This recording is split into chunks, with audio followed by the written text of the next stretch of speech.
All right, Bernie Sanders basically exposed Andrea Mitchell for which side of the fence she's on, because and MSNBC has been in the Clinton camp for forever. So but that's no surprise. But he basically called her out specifically on crying for poor Hillary versus being evenly killed as far as the news is concerned, and basically jumping on him on his attack, and he's still running against Hillary. So a personal attacks he doesn't make. He basically just is calling her to the carpet for what she's done and what she proposes to do. And there's a lot of us that that aren't drinking her Kool-Aid. So anyway, here's the interview, and see for yourself where towards the end of the interview, it does appear like she's crying poor Hillary, and he calls her on it. Backup primary victories. The latest, a win last night in West Virginia, cutting into Hillary Clinton's pledged delegate lead. But Sanders has hurdles of his own, including a Twitter attack from Donald Trump this morning. Quote, "I don't want to hit crazy Bernie Sanders too hard yet because I love watching what he's doing to crooked Hillary. His time will come." And a political haymaker from the sitting vice president who had this to say. You bring up the next president. We're all anxious to see who that she is. I feel confident that Hillary will be the nominee, and I feel confident she'll be the next president. Now, Biden was out of line. He should have kept his mouth shut on that, because basically Obama's already done enough to point people towards Hillary. And he damn sure didn't need to do anything more in order to basically tell everybody which side that he's coming down on. But, it's done, so what are you going to do? Democratic presidential candidate Bernie Sanders joining me now. Senator, good to see you. First, congratulations on West Virginia. Thank you very much. But at the same time, you come out of there, at least now, by our count, with a 17-17 delegate divide. So you win big, but you still don't catch up. You don't close that gap. Well, what's the path? Andrea, it is interesting, and you raise a good point. Hillary Clinton got, I think, 35-36% of the vote, popular vote, yesterday, and yet she gets 6 out of 7 of the superdelegates. And that's what we've been seeing all over this country. In many cases, we win landslide victories, 65, 70, 80% of the vote, and she gets the superdelegates. I think the people of many of those states are going to be saying to those superdelegates, hey, you know what? Why don't you reflect the views of the people in the state who voted for Bernie Sanders? And that's one of the areas that we're going to be focusing on in the coming weeks. Well, certainly that sounds like one of the areas you're going to be focusing on in terms of trying to get reform, commitments from her team at the convention or before, that the process is going to change. Well, no, what we're going to be focusing on in the next month is winning the Democratic nomination. Right now, Andrea, we have about 45.5% of the pledged delegates. That is the real delegates who were voted on by the people. There are 8 primaries and caucuses remaining. We think many of the states in front of us are sympathetic to a progressive message of standing up for the working class and the middle class against Wall Street and the billionaire class. We think we're going to do very, very well. And if we do extremely well, and I know it's a steep climb, but we have been fighting an uphill battle from day one. But if we do very, very well, we still have the possibility of coming in with a majority of pledged delegates. Who is in charge, and how are you working this attempt to get the superdelegates, to recruit them, to switch them over? Are you making calls yourself, for instance? Do you have an operation? Tell us what's going on. Well, we are going to have a very strong operation, and the point that we're going to make to the superdelegates is a very simple one. Over 400 superdelegates came on board Secretary Clinton's campaign before anybody else was in the race, before anybody else was running. That's pretty crazy. And that talks about the weakness of this whole superdelegate system. Number 2, the point that we're going to make loud and clear is that in virtually every national poll that's been out there in the last month or 6 weeks, and in almost every state poll, Bernie Sanders runs stronger against Donald Trump than does Hillary Clinton. And I think what every delegate to the Democratic National Convention wants, most importantly, is to defeat Donald Trump the case we'll make is that I am the stronger candidate. And it's not only polling. Polling goes up and down. It is the fact that our campaign is the campaign bringing in working class people, bringing in young people, people who are sick and tired of establishment politics, establishment economics, establishment media. People in this country are hurting. They want real change. We are the campaign of that change. Well, Senator Sanders, flying in the face of that is the exit poll data from West Virginia, which shows that 34% of the Sanders voters said that they would vote for Donald Trump in a Trump-Sanders matchup. Well, that is what some of those people are saying today. The general election, as you know, is in November. I think in a race with Donald Trump, Andrea, not only do I think we would win that race, I think we would win it overwhelmingly, because I think the people of America, the more they see Mr. Trump, understand that he's a total phony, that what he said yesterday is not what he's going to say tomorrow, that he is a pathological liar, and that he gets a lot of media attention for attacking people, but that is going to wear thin. The American people understand there's something wrong when they are working longer hours for lower wages, and almost all new income and wealth goes to the 1%. They understand there's something wrong when we are the only major country on earth not to guarantee health care to all of our people or paid family and medical leave. Bottom line is, the American people are not going to go to an establishment billionaire who changes his mind every day. They want, I think, a president who has a life history of fighting for working people and prepared to take on big money interests. All right, thus far, if you've noticed, all her questions are basically challenging Bernie Sanders, his campaign, and his movement. And this is going to continue throughout this interview. So as far as I'm concerned, this is not a 50-50 even-keeled interview. She doesn't mention any of the positives. She's just going after Bernie Sanders on all the negatives. But here she goes again. But isn't the bottom line about you versus Hillary Clinton and who would be the stronger candidate that she is now fighting a war on two fronts? She's getting beaten up by Donald Trump on a daily basis. Aside from him calling you crazy Bernie in his tweet, he has been embracing you. He is building you up. He likes the fact that you're taking her down. So she's fighting Donald Trump. She's fighting Bernie Sanders. One second. Andrea, no, I don't accept, Andrea, I don't accept that proposition. Last I heard, Hillary Clinton is running for president of the United States. I am running for president of the United States. Trump is running for president of the United States. And what a candidate does is make his or her best case to the American people. I have gotten attacked and attacked and attacked.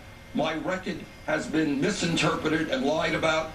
The issue of this campaign is to go out to the American people and talk about why the American people are working, are struggling. Hillary Clinton has got to make that case. Trump has got to make that case. Sanders has got to make that case. And that's what we intend to do. And I know, yeah, I'm just saying I'm just saying that Hillary Clinton's, the opposition to her, the negatives against her have been built up by Donald Trump just hammering away at her. And up until now, at least, he has not been going after you as much. She's fighting two candidates, and you're fighting one. Oh, really? See, that's bullshit. He's not just fighting one, he's also fighting the fucking Democratic Party. So there's Andrea Mitchell. She's not calling it the way it is. The whole goddamn Democratic Party is basically pretty much siding on with Hillary Clinton. So he's fighting Debbie Wasserman Schultz. He's basically fighting Obama. Obama's not, obviously, hasn't come out in support of him, but he has made some comments that could have been considered pro-Hillary. Biden just got through talking about Hillary's going to be the nominee. So he's basically fighting the Democratic Party. So what Andrea Mitchell is saying is a bunch of bullshit. He's being attacked both by Clinton and the Democratic Party, and Trump's thrown a little something in there.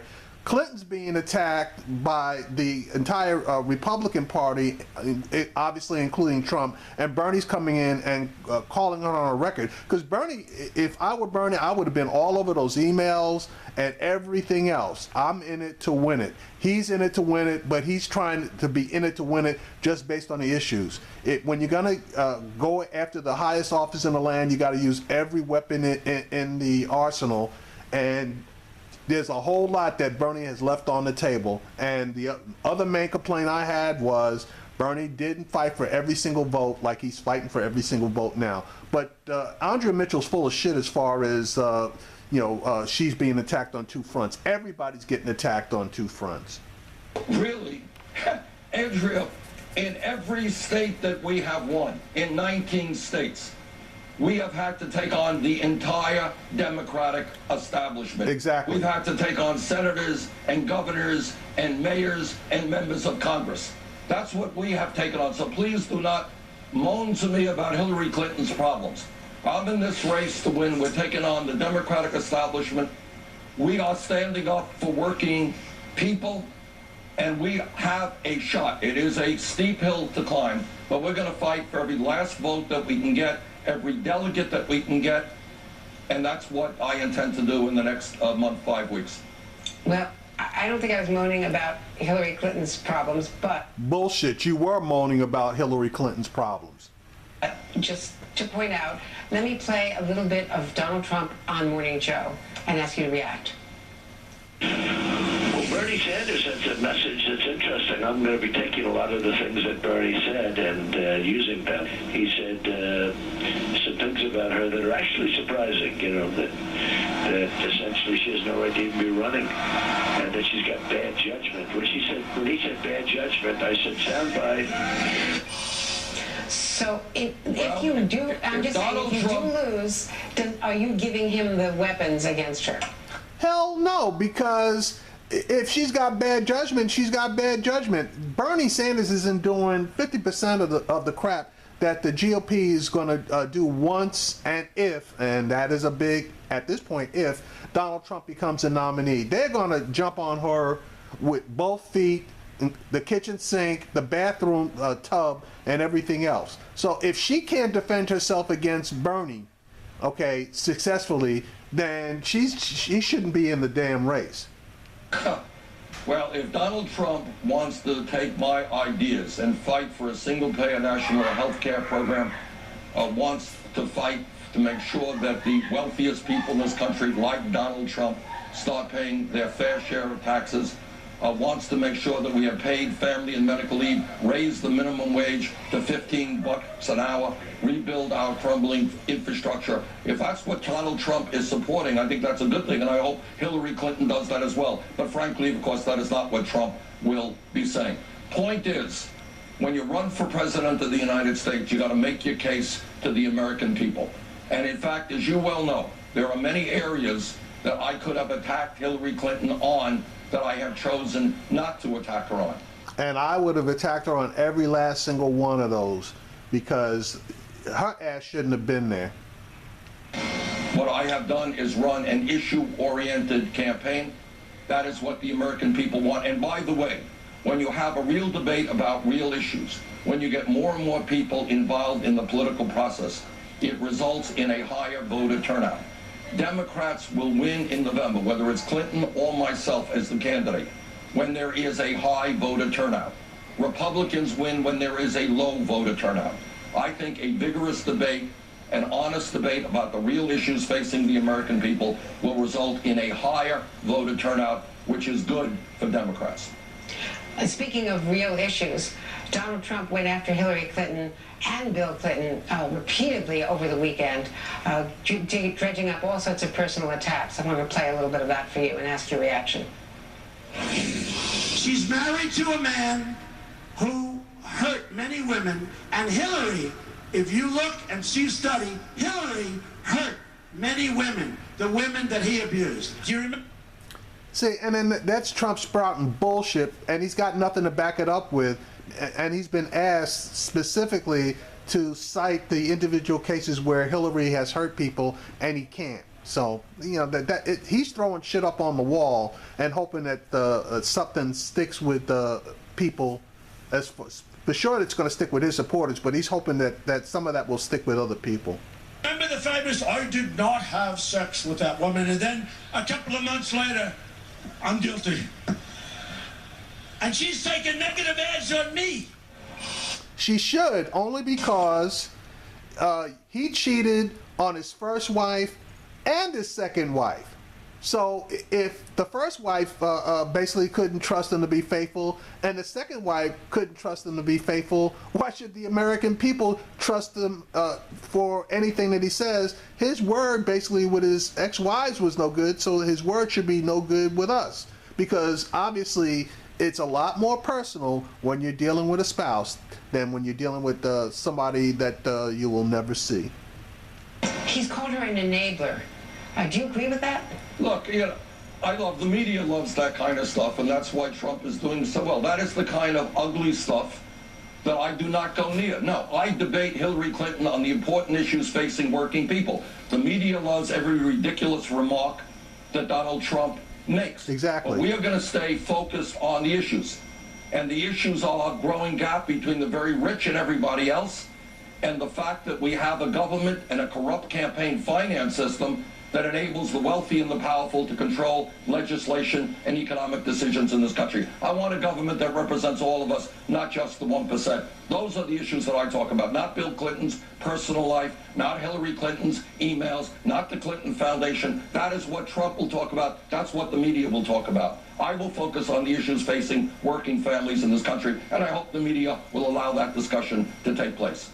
See, and she brought up those two clips just to start some shit. That's the only reason Andrea Mitchell brought those up, to see if she could start some controversy or to draw him in, and he said he wasn't going for it. So like I said, Andrea Mitchell basically is in the tank for Clinton, and this basically was more than anything else a hit interview. I have much more respect for Rachel Maddow in her interviews, because she's straight out with hers, but she talks about the positives and the negatives pretty much on an even keel. Like I said, Andrea Mitchell, this was a hit interview. And as you say, it's a hard climb to narrow this gap, and if you don't, will you feel that the revolution has succeeded if she has moved towards your positions on a lot of these issues, and if you open up the democratic process and have fewer primaries like the closed primary in New York? That's a yes. So much about.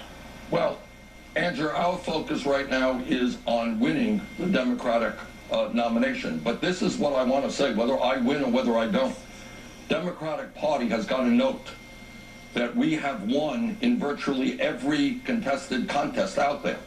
We have won a strong majority of people 45 years of age or younger. The ideas that I am bringing forth in this campaign are, in fact, the future of America and the future of the Democratic Party. And the Democratic Party is going to have to open their doors very, very wide to millions of working class people and young people who are tired of establishment politics, who want real change in this country, don't want a party dependent on Wall Street. They want a party that is going to stand up and fight against Wall Street. That is what the Democratic Party has got to do. If I am elected president, that is certainly what the Democratic Party will do, but I hope it happens in any case. Senator Sanders, thank you very much. Thanks for joining us today. Thank you, Andrew. All right, he did a pretty good job, but as I indicated, she was attacking him point blank, and he did like I said, he did a pretty good job of defending his position. But you could see, just based on her questioning and the obvious bias she had for Hillary Clinton, which way this thing was going to go.